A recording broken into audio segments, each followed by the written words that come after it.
Bonsoir et bienvenue dans cette tranche d'actualité. À la une, talent loué pour ses mérites par la Fondation Malek-Rossou à Cotonou ce matin.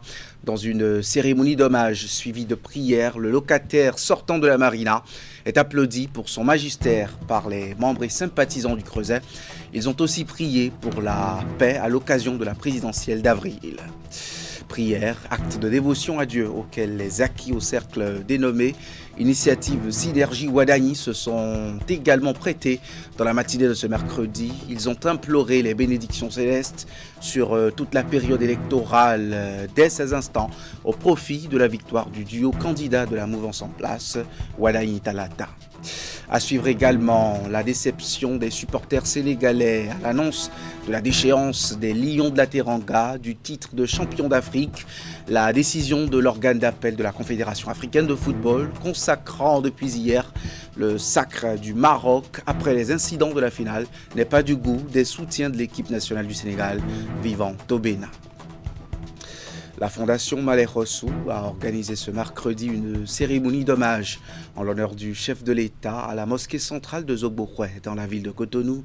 Un moment de reconnaissance pour saluer les nombreuses réalisations de Patrice Talon en une décennie, mais aussi son engagement personnel en faveur de la communauté musulmane. Autorités politico-administratives, dignitaires religieux et fidèles musulmans ont répondu présents à cette rencontre marquée par des témoignages et prières pour la paix au Bénin. Reportage. À l'initiative de la Fondation Malek-Rossou, cette rencontre se veut un acte de reconnaissance pour les actions posées en faveur du développement du Bénin et du vivre ensemble religieux. Prières et témoignages, c'est une cérémonie spéciale d'hommage au chef de l'État Patrice Talon. Chaque année, plusieurs centaines de millions de francs CFA sont mobilisés pour soulager les pèlerins béninois. Ensuite, les conditions de pèlerinage ont été nettement améliorées, notamment grâce à des logements de meilleure qualité à la Mecque, à Mina, à Médine et à Arafat. Au cœur de cette célébration, témoignages poignants et émouvants. Je peux dire, il donne, mais il ne veut pas que les gens soient au courant. Si je suis en train de dire ça aujourd'hui, c'est pour que d'autres prennent son exemple. Responsables religieux et acteurs politiques ont salué un homme d'État à l'écoute, engagé pour la paix sociale et la cohésion nationale. Oh, Seigneur des mondes, nous te remercions pour les réalisations infrastructurelles que notre nation a vu s'élever durant ces années. Routes qui relient les villes et les villages, écoles qui instruisent nos enfants, hôpitaux qui soignent les malades, ponts qui rapprochent les peuples et ouvrages qui témoignent de la volonté de bâtir un avenir solide pour le Bénin. Au-delà des réalisations matérielles, les intervenants retiennent surtout le sens d'humanité et de dialogue du président Patrice Talon. Une cérémonie qui se veut aussi un message fort, celui de la reconnaissance et de l'attachement aux valeurs de paix, de solidarité et de cohésion sociale. Dans un autre domaine, l'ananas à pain de sucre du Bénin et plus précisément du plateau d'Alada est officiellement exportable vers la Chine. Après plusieurs années de préparation, les acteurs institutionnels, les partenaires et les producteurs se sont retrouvés ce matin sur la plateforme des fruits Tilou à Alada, un des exportateurs choisis pour annoncer la bonne nouvelle. Ce projet a vu le jour grâce à la vision du chef de l'État béninois qui a profité d'une appréciation de son homologue chinois pour faire de ce produit agricole prisé un pont économique et commercial entre la Chine et le Bénin. Virgile Akhodeyon, Rachidi Soubérou à la cérémonie de lancement. L'ananas pain de sucre du Bénin, symbole marquant de la coopération sino-béninoise. Avec ce fruit désormais et officiellement exportable vers la Chine, le Bénin franchit une étape importante dans l'ouverture internationale de son agriculture. L'ananas pain de sucre est aujourd'hui reconnu comme l'un des ananas les plus appréciés pour sa douceur, son arôme et sa qualité exceptionnelle. Son entrée sur le marché chinois constitue une opportunité majeure pour faire rayonner le savoir-faire agricole béninois. L'accès au marché chinois de ce produit agricole est la résultante d'un travail acharné et coordonné entre les institutions publiques, les partenaires techniques et financiers et les producteurs. La signature du protocole phytosanitaire entre les deux États, la mise en place de procédures conformes aux standards internationaux sont quelques-unes des étapes franchies par le Bénin dans sa conquête du marché chinois, démontrant ainsi sa capacité à répondre aux exigences des marchés les plus structurants au monde en termes de qualité, de traçabilité et de sécurité sanitaire des aliments. L'ouverture du marché chinois témoigne de la reconnaissance de la qualité et de la conformité de nos produits aux normes internationales, ainsi que de la rigueur avec laquelle le Bénin a organisé et préparé cette filière à l'exportation. Le lancement officiel de l'exportation de l'ananas pain de sucre vers la Chine est non seulement le couronnement des efforts de tous les acteurs, mais aussi la célébration de la vision des chefs d'État chinois et béninois qui entrent dans l'histoire comme des leaders qui ont su transformer une affinité culturelle et gastronomique en un levier de croissance économique. Le lancement ce jour de cette activité n'est pas seulement un événement commercial, c'est une promesse de développement. Pour lancer cette opération, 5 exportateurs ont été sélectionnés. Fruits d'or du Bénin, Costa Bénin, Fenacopab, les fruits délices du Bénin et les fruits Tilou. Dans sa récente sortie médiatique, le député honoraire Malik Seibou Gominan qualifie Patrice Talon d'icône à protéger à l'échelle du continent. Ceci en raison de son choix de respecter les règles constitutionnelles et de préparer sa succession. C'est un signal fort que le chef de l'État envoie ainsi, selon l'analyse du parlementaire de la 9e législature, signal d'une démocratie en consolidation au Bénin. Je vous propose de l'écouter.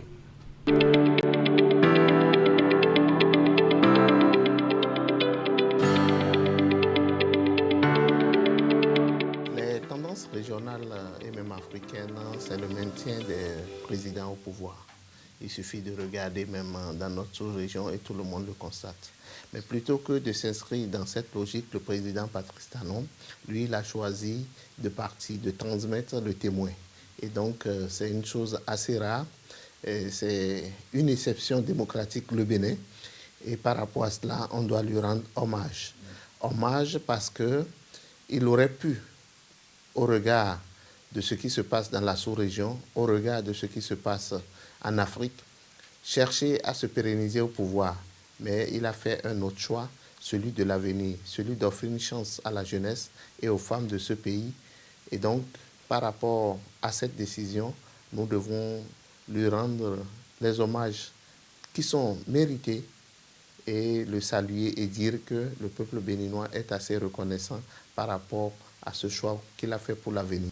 C'est vrai que, ce faisant, on pourra dire que c'est la norme, parce que la constitution béninoise prévoit que chaque président doit faire au plus 2 mandats. Il a respecté la norme. Mais ailleurs aussi, il y avait des normes, mais pour rester, les gens changeaient ces normes.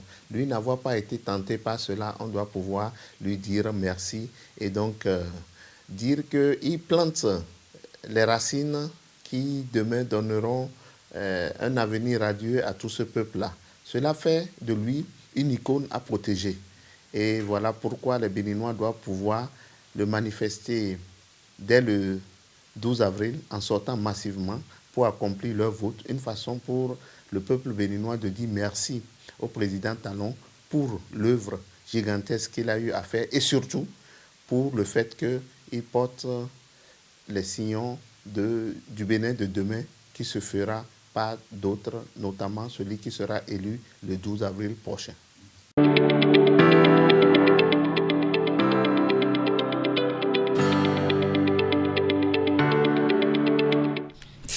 Religion maintenant, à l'approche de la fête de l'Aïd el-Fitr, les salons de coiffure connaissent une forte affluence dans la Donga. Entre confirmation de rendez-vous et temps d'attente de tresse ou de coiffure de plus en plus élastique, les coiffeuses s'activent pour répondre aux attentes des clientes. Constat sur place avec Abdou Sahabi Idrissou dans quelques espaces de beauté à Djougou. Dans les salons de coiffure, l'ambiance est particulièrement animée à l'approche de la fête du Ramadan. Les clientes s'y rendent nombreuses pour se faire belle avant la célébration. C'est vrai que c'est la fête du Ramadan qui s'annonce. Donc on est venu un peu plus tôt pour ne pas être rattrapés par le temps. Donc nous sommes venus aujourd'hui lundi. Sinon, habituellement, les coiffeuses que vous voyez ici, elles ne travaillent pas les lundis. Donc c'est à cause de l'engouement qui se sent déjà qu'elles ont décidé de travailler ce lundi. La petite, elle a déjà fini ses tresses. C'est pour la fête de Ramadan. Et pour ne pas, comme mes tresses pressées, j'ai préféré venir ici tôt pour que ma tresse soit belle. Et vous voyez que c'est joli, même si ce n'est pas fini, c'est joli quand même. À quelques jours de l'Aïd el-Fitr, les clientes se succèdent dans les salons. Patronnes et apprentis mettent les bouchées doubles pour satisfaire cette clientèle venue préparer la fête. Bon, ça se passe à merveille quand même. On est ici depuis avant-hier. Les clients sont nombreuses qui viennent pour se rendre belles pour la fête qui s'annonce. Depuis hier, les dames qui ont commencé par tresser les femmes, mais les jeunes filles, les petits enfants d'ici demain, ça commence, mais un peu, nous avons déjà commencé. De 7h30 à 20h, c'est déjà fini. Tresse simple ou style plus sophistiqué, les modèles varient selon les envies de chaque cliente. Les clientes qui viennent ici adorent à faire des nattes, des défrisages, chions et nappies. Les gens aiment aussi tresser bien la mèche, bien long, tout sortes. À quelques jours de la fête, les salons de coiffure connaissent une forte affluence entre habileté et sens de l'esthétique. Ces professionnels s'emploient à satisfaire leurs clientes venues se faire belles pour la célébration.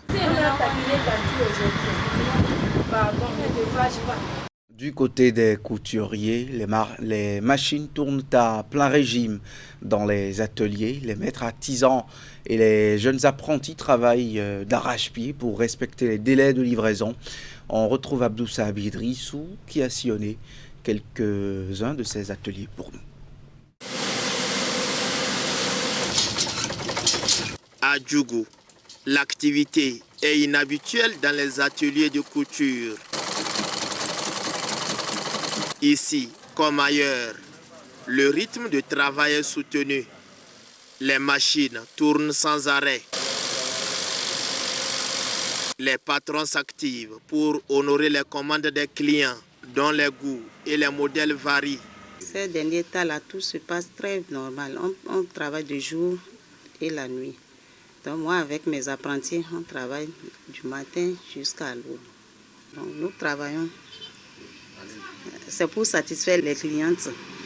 Et encore, cette année-là, les clients ont vite amené les tenues. Et tout se passe normalement. Très sûr, tout le monde va porter sa tenue pour aller à la mosquée, s'il plaît à Dieu. D'ici quelques jours, on va fêter. On a déjà commencé le travail. Ça fait déjà 18 jours. Je crois 18 jours. Donc, nous sommes en train.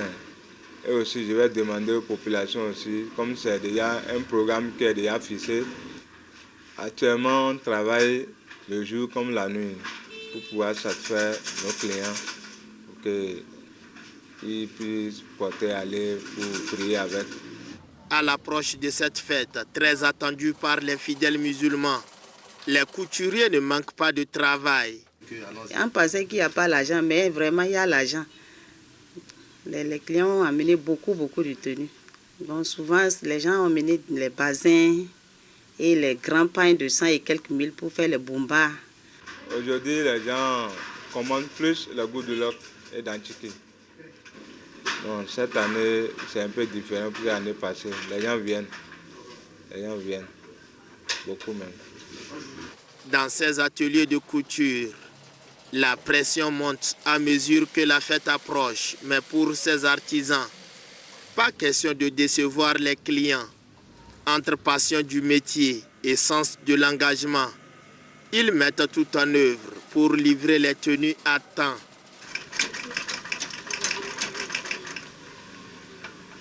Retournons à l'actualité politique. La foi continue de s'inviter dans la dynamique électorale en cours au Bénin.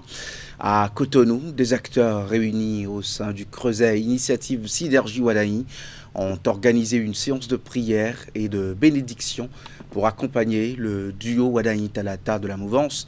Un moment de grande ferveur qui a mobilisé de nombreux sympathisants. Teddy Goudalo et Elvis Donoucoin pour les détails.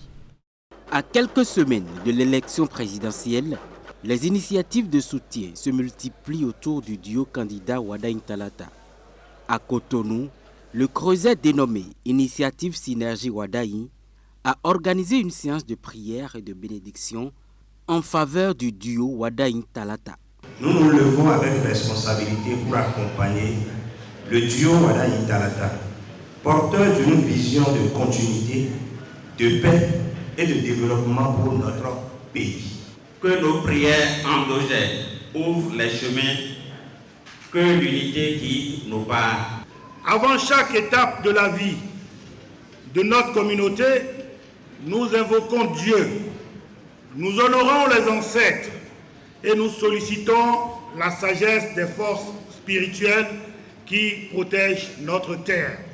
Dans une ambiance empreinte de ferveur, les hauts dignitaires ont évoqué les ancêtres pour implorer la paix dans le processus électoral et une victoire au soir du 12 avril prochain.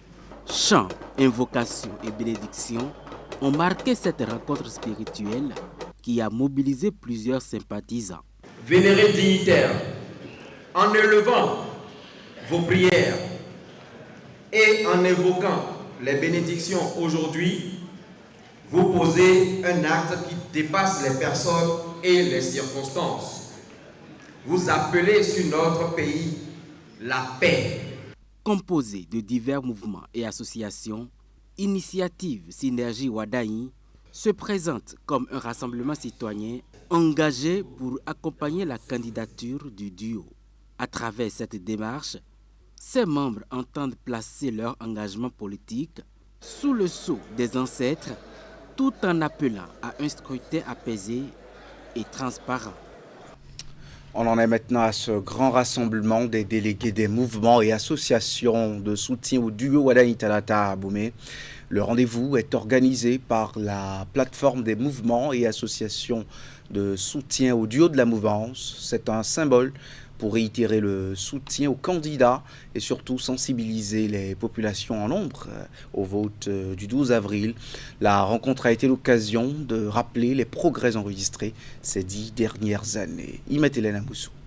Fédérer les énergies pour atteindre l'objectif commun, celui d'œuvrer à la poursuite des actions de progrès. La vision est celle de la plateforme des mouvements et associations de soutien à Romuald Wadahi. À ce rassemblement d'Abomey, les initiateurs ont rappelé la nécessité de coordonner les actions pour réaliser l'impératif. Regroupés au sein de la plateforme des mouvements et associations soutenant le duo Wadahi Talata, nous constituons une force stratégique de terrain, capable de sensibiliser, mobiliser et convaincre nos populations. Il y a beaucoup de mouvements dans le zoo et nous tous, nous travaillons dans le même sens. Alors on a dit pourquoi pas ne pas se mettre ensemble dans une même synergie d'action pour pouvoir soutenir le duo parce qu'ensemble, on est plus fort. Le candidat est un jeune, alors tout jeune a le devoir de soutenir le duo Wadahi Talata. Selon les intervenants, le Bénin se modernise et son économie gagne en solidité et en crédibilité. L'un des acteurs majeurs de la dynamique dorénavant candidat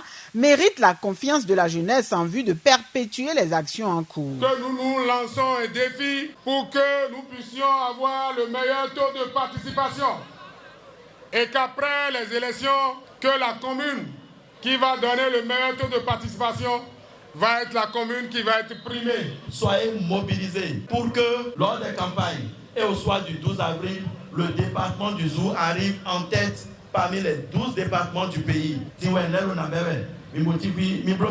À l'occasion, le portrait du champion Wadahi a été présenté au public par catégorie socio-professionnelle. Ces derniers ont exprimé leur attente aux représentants du candidat. En attendant l'ouverture de la campagne électorale, la plateforme a promis de travailler en synergie avec les autres groupes de soutien pour multiplier les sensibilisations et convaincre les populations à rallier la cause.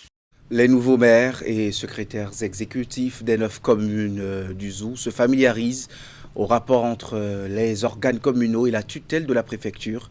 Cette mise en condition des nouveaux élus de la 5e mandature était au cœur de la première session du Conseil départemental de concertation et de coordination au titre de l'année 2026. La rencontre statutaire s'est déroulée à Abomey, chef-lieu du département. En voici les précisions. La rencontre est une première pour les conseils communaux de la 5e mandature. Le conseil départemental de coordination et de concertation CDCC tient ici à Abomey sa première session ordinaire au titre de l'année 2026 avec les nouveaux élus communaux. Pour édifier ces derniers, le préfet du Zou a rappelé les fondements juridiques et les objectifs du creuset. Au terme de l'article 16 de la loi numéro 2021-14, 20 décembre 2021, portant code de l'administration territoriale en République du Bénin, il est institué au niveau du département un conseil dénommé Conseil départemental de concertation et de coordination CDCC. L'article 17 de la même loi précise que le Conseil départemental de concertation et de coordination est obligatoirement consulté sur les programmes de développement économique, social et culturel des communes et sur la mise en cohérence de ceux-ci avec les politiques et stratégies nationales de développement. Pour meubler les échanges,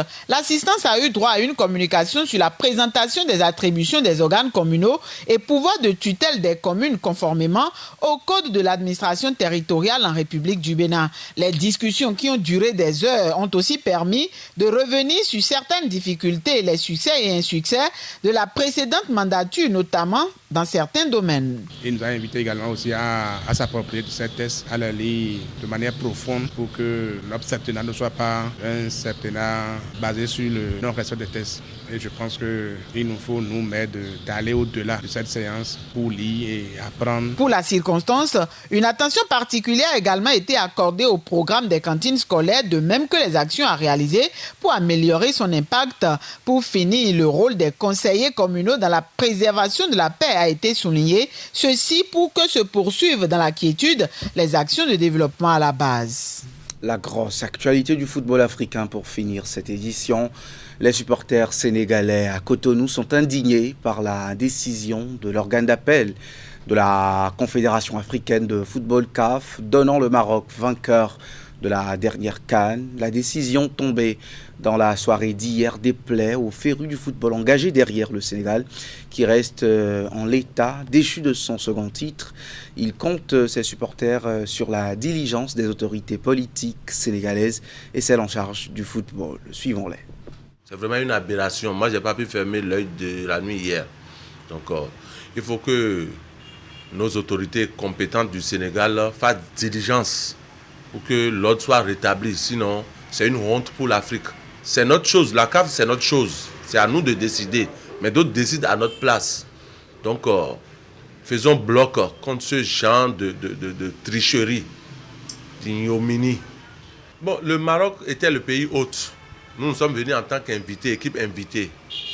Mais les images sont là pour vous prouver le contraire. Quand des invités viennent chez vous, c'est à vous d'être jovial et puis cool avec eux, quoi. Mais ils n'ont pas été cool. Les images sont là. Bon, cette décision-là, nous avons entendu ça hier, comme tout le monde a entendu ça. Mais ça, là, c'est décision des CAF. Mais tous les Africains, ou bien tout le monde sait que c'est le Sénégal qui a gagné sur le terrain. C'est là, on a donné ça par papier. Tu comprends, non? Le couple là, c'est déjà rentré au Sénégal. Mais la chose qui nous fait mal, les supporters sénégalais qui sont gardés pour les mêmes prix jusqu'à maintenant. C'est ça qui fait mal tous les Sénégalais jusqu'à maintenant.